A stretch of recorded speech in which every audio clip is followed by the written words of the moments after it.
Hola, bienvenidos a esta nueva explicación. Hoy vamos a hacer de puente entre esa profunda y a veces intimidante filosofía matemática de las integrales y los pasos prácticos para resolverlas fácilmente en el papel.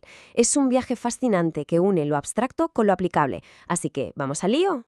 Y para no perdernos entre ecuaciones, nuestra hoja de ruta es súper clara. Primero, veremos qué es una integral. Segundo, el famosísimo teorema fundamental. Tercero, las reglas básicas de integración. Y cuarto, los casos especiales y compuestos. A ver, antes de lanzarnos de cabeza a memorizar reglas y operar con números a lo loco, hay que hacerse la gran pregunta: ¿qué es exactamente una integral en el mundo real? Porque claro, comprender el por qué hace que el cómo sea muchísimo más fácil de digerir. Empecemos con la primera sección. ¿Qué es una integral? Pasando de la velocidad al área. Vamos a aterrizar toda esta abstracción matemática con un ejemplo súper cotidiano. Imaginemos un coche que viaja a una velocidad constante de 100 km por hora durante exactamente una hora.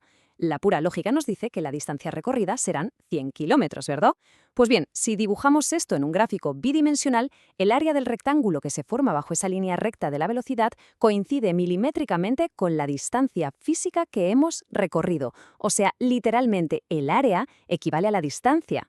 Pero claro, aquí viene el problema. ¿Qué pasa cuando la velocidad no es constante y la línea del gráfico empieza a hacer curvas? Encontrar esa área exacta de repente se vuelve una pesadilla, y justo ahí es donde entra en juego la famosa y laboriosa suma de Riemann. Básicamente consiste en rellenar todo ese espacio bajo la curva con un montón de rectángulos pequeñitos y sumar sus áreas una a una. Un trabajo enorme, vaya. Y los pasos para hacerlo manualmente tienen tela. Primero, dividimos el intervalo en un número n de rectángulos. Segundo, evaluamos la función para encontrar la altura de cada uno. Tercero, nos ponemos a sumar todas esas áreas. Y cuarto, calculamos el límite matemático cuando esa n tiende a infinito. A ver, el método da el área exacta, por supuesto, pero es un proceso manual tan largo y agotador que agota la paciencia de cualquiera. Por suerte, pasamos a la sección 2, el teorema fundamental, el atajo matemático definitivo. Y menos mal, porque existe un atajo mágico para saltarnos toda esa tortura de sumar a mano infinitos rectángulos. Hablamos de uno de los teoremas más alucinantes e importantes en la historia de las matemáticas, el teorema fundamental del cálculo. Este teorema nos suelta un giro de guión brutal, y es que resulta que la integración y la derivación son operaciones inversas, así de simple. La integral de una función es otra función que, al derivarla, nos devuelve la original. Es como si estuvieran mirándose en un espejo. Mientras que para derivar una potencia, la regla de toda la vida es restar un grado al exponente y multiplicar, en la integración hacemos literalmente el camino inverso, caminamos hacia atrás, le sumamos un grado al exponente y dividimos. La antiderivada deshace exactamente los mismos pasos. Es como un rompecabezas que encaja a la perfección. Para poner esto en perspectiva y ver la salvajada de tiempo que ahorramos, si intentamos encontrar el área bajo la curva de la función x al cuadrado desde 0 hasta 1 usando rectángulos infinitos, llenaríamos páginas y páginas de álgebra. Sin embargo, aplicando esa antiderivada rápida de sumar un grado y dividir, obtenemos el resultado exacto de un tercio casi al instante. Magia pura.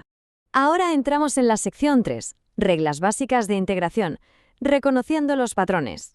Vale, ahora que ya sabemos qué significa todo esto en la vida real, toca ponerse la gorra de buscar patrones para resolver los problemas en el papel. Vamos a ver las reglas más inmediatas, casi como si fuera un juego de emparejar cartas. Si tenemos una constante, un número cualquiera, su integral es ese mismo número multiplicado por x. Si tenemos una potencia, le sumamos 1 al exponente y dividimos entre ese número nuevo. Y ojo aquí, si tenemos una fracción, como 1 partido por x, el resultado es el logaritmo neperiano del valor absoluto de x.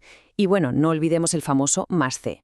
Manejar estas propiedades es clave para despedazar esas cadenas de polinomios que parecen larguísimas y aterradoras en un examen.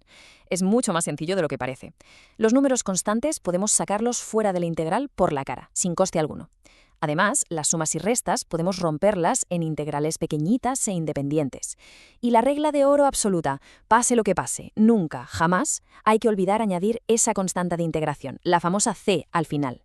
Es el clásico error que destroza la nota. Pero cuidado, aquí hay una trampa mortal en la que cae muchísima gente. Si vemos x elevado a menos 1 y por inercia intentamos aplicar la regla de la potencia sumándole 1, acabaremos dividiendo por 0. Y claro, dividir por 0 en matemáticas es prácticamente romper el universo. Como vimos antes, la forma correcta de integrar 1 partido por x siempre será usar el logaritmo neperiano.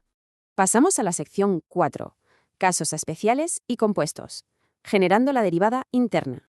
Cuando la cosa se pone un poco más difícil y nos topamos con funciones compuestas, hay que hacer una especie de malabarismo antes de aplicar las reglas básicas. Es como la metáfora de la entrada de concierto. Para poder integrar, necesitamos inventarnos la derivada de esa función adentro de la integral. Esa es nuestra entrada.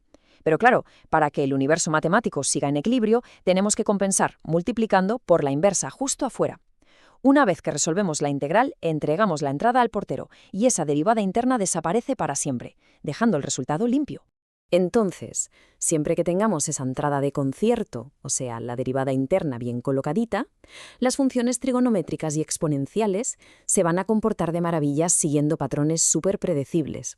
Por ejemplo, la exponencial e elevada a la x se queda exactamente igual, sin inmutarse. El coseno pasa a ser seno y el seno, mucho ojo con el signo, se convierte en menos coseno. Pero cuidado con este detalle que suele despistar bastante. Cuando tenemos una función exponencial pero con una base numérica, pongamos por ejemplo un 5 elevado a la x en lugar de la clásica e, la integral no se queda simplemente igual. Hay que acordarse sí o sí de dividir todo el resultado por el logaritmo neperiano de esa base. Es un matiz pequeñito, lo sé, pero cambia absolutamente todo el resultado. Y bueno, si ya nos enfrentamos a un problema súper complejo que no se deja domar con estas reglas básicas ni con malabarismos algebraicos, toca sacar la artillería pesada. Aquí es donde entrarían los métodos más avanzados, en concreto, la integración por sustitución y la temida integración por partes. Pero esas ya son herramientas más potentes que dejaremos para otro análisis. Para terminar, vale la pena dejar una pequeña reflexión en el aire. Comprender este puente tan elegante y saber que calcular totales acumulados y medir tasas de cambio son en realidad dos caras de la mismísima moneda matemática cambia la perspectiva. Es una lupa alucinante para entender cómo evoluciona, cambia y se acumula absolutamente todo en nuestro universo. Así que, con esta nueva lente matemática en nuestra caja de herramientas, ¿qué otros misterios del mundo cotidiano podríamos llegar a descifrar? Hasta la próxima explicación.